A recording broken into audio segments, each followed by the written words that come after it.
প্রিয় ছাত্রছাত্রী, তোমরা আশা করি ভালো আছো। আজকে তোমাদেরকে যেটা পড়ানো হবে সেটা ক্লাস 7-এর চ্যাপ্টার 7 কম্পাসের সাহায্যে নির্দিষ্ট কোণ অঙ্কন। এর আগে তোমাদেরকে 60 ডিগ্রি এবং 120 ডিগ্রি কোণ অঙ্কন কিভাবে করতে হয় সেটা দেখানো হয়েছে। আজকে যে কোণটা তৈরি করা হবে সেটা হচ্ছে 90 ডিগ্রি। তাহলে দেখো, আমরা 90 ডিগ্রি একটা কোণ অঙ্কন করব। তাহলে 90 ডিগ্রি কোণ অঙ্কন করতে গেলে প্রথম আমাকে কি করতে হবে? দেখো, এখানে একটা রেখাংশ নিতে হবে। এখানে একটা রেখাংশ নিলাম, রেখাংশটা নিলাম যার নাম দিলাম আমি এ বি। তাহলে এখানে একটা এ বি রেখাংশ নিয়েছি। এবার এই রেখাংশ এ বিন্দুতে আমি এ বিন্দুতেও আঁকতে পারি, বি বিন্দুতেও 90 ডিগ্রি কোণ আঁকতে পারি, সেটাতে কিছু না। আমি তো প্রথমে এ বিন্দুতেই আঁকছি। তাহলে যে কোনো একটা বৃত্তচাপ মাপের বৃত্তচাপ নেব। তাহলে দেখো, এই বিন্দুতে আমরা একটা যে কোনো মাপের একটা বৃত্তচাপ নিচ্ছি। তাহলে এখানে প্রথমে একটা বৃত্তচাপ নিয়ে নিলাম, একটা বৃত্তচাপ নিলাম, নাম দিলাম এই সি বিন্দুতে একটা ছেদ করেছে এ বি রেখাংশটাকে, সেটা নাম দিলাম সি। এবার দেখো, এই বৃত্তচাপটার সি বিন্দুতে আবার ওই আগের বৃত্তচাপটা নিয়ে একটা বৃত্তচাপ অঙ্কন করছি, সেটা হচ্ছে এটা, যেটা আগের বৃত্তচাপটাকে একটা বিন্দুতে ছেদ করেছে, সেটার নাম দিলাম ডি।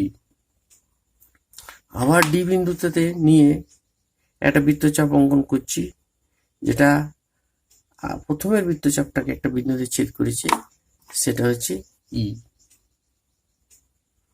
এবার দেখো, ওই বৃত্তচাপটা নিয়ে আবার ডি বিন্দুতে বসাচ্ছি, ওই বৃত্তচাপটা নিয়ে আবার ডি বিন্দুতে বসিয়ে একটা বৃত্তচাপ অঙ্কন করছি উপরের দিকে, এবং ওই বৃত্তচাপটা নিয়ে আবার এই বিন্দুতে বসিয়ে উপরের দিকে একটা বৃত্তচাপ অঙ্কন করছি।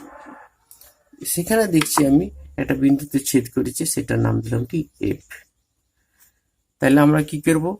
এফ বিন্দু এবং এ বিন্দু যুক্ত করে দেব। তাহলে এফ বিন্দু এবং এ বিন্দু যুক্ত করে দিলে আমরা এবং তাকে বর্ধিত করে দেব, এটা বর্ধিত করে দেব। কত পর্যন্ত বর্ধিত? জি পর্যন্ত বর্ধিত করলাম। তাহলে আমরা যে কোণটা পেলাম জি এ বি, এটার মান হয়ে গেল কত? 90 ডিগ্রি। তাহলে অ্যাঙ্গেল জি এ বি মানটা কত? 90 ডিগ্রি। ঠিক আছে, বুঝতে পেরেছো আশা করি। এরপরে দেখো, আমরা একটা 45 ডিগ্রি কোণ আঁকবো। দেখো, 45 ডিগ্রি কোণ আঁকতে গেলে 45 ডিগ্রি কোণ আঁকতে গেলেও আমাকে প্রথমে কিন্তু 90 ডিগ্রি কোণ অঙ্কন করতে হবে। তাহলে দেখো, আমি প্রথমে একটা 90 ডিগ্রি কোণ অঙ্কন করব, তারপরে আবার সেই 45 ডিগ্রি কোণ অঙ্কন করব। তাহলে দেখো, এখানে একটা রেখাংশ নিচ্ছি, সে যেমন এ বি নাম দিলাম। সেখানে কি করেছি? একটা বৃত্তচাপ অঙ্কন করেছি। কোন বিন্দুতে? এই বিন্দুতে একটা বৃত্তচাপ অঙ্কন করেছি। যে কোনো মাপের বৃত্তচাপ নিচ্ছি, এখানে বৃত্তচাপটা নিয়ে একটা বৃত্তচাপ অঙ্কন করেছি।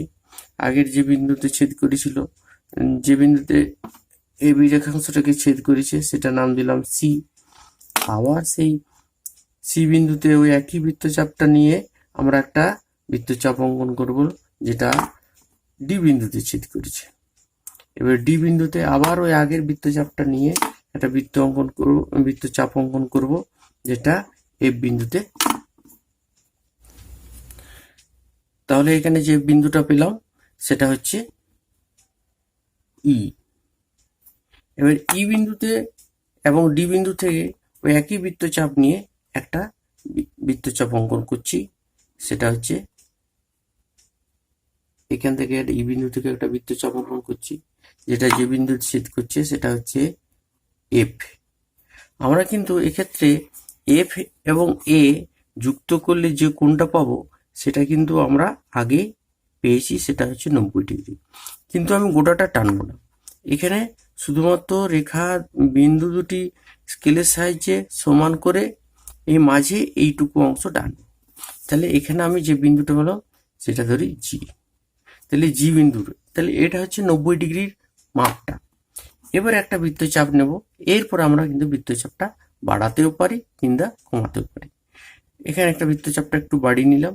এবারে সি বিন্দুতে এবং জি বিন্দুতে, সি বিন্দু থেকে একটা বৃত্তচাপ নেব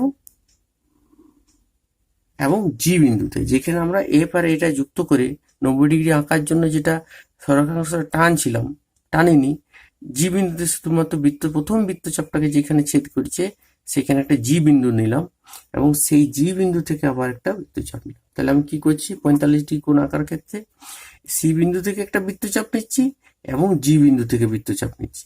যে বিন্দুতে ছেদ করছে সেই বিন্দুতে নিচ্ছি এইচ। এই আমরা এইচ এবং এ বিন্দু, এই এইচ এবং এ বিন্দু যুক্ত করে দেব। তাহলে এইচ এবং ই বিন্দু যদি আমরা যুক্ত করে বর্ধিত করে দিই, তাহলে যে বিন্দু আই পর্যন্ত ধরে বর্ধিত করলাম, তাহলে যে কোণটা পাবো সেটা হচ্ছে I A B. I A B যে কোণটা পাওয়া গেল সেটা হচ্ছে কত, 45 ডিগ্রি। তাহলে আমরা স্কেল কম্পাসের সাহায্যে কিভাবে 90 ডিগ্রি কোণ অঙ্কন করতে শিখলাম এবং 45 ডিগ্রি কোণ অঙ্কন করতে শিখলাম। ঠিক আছে, তোমরা এটা বাড়িতে বারবার দেখে প্র্যাকটিস করো, তাহলে তোমরা ঠিকভাবে করতে পারবে। ঠিক আছে।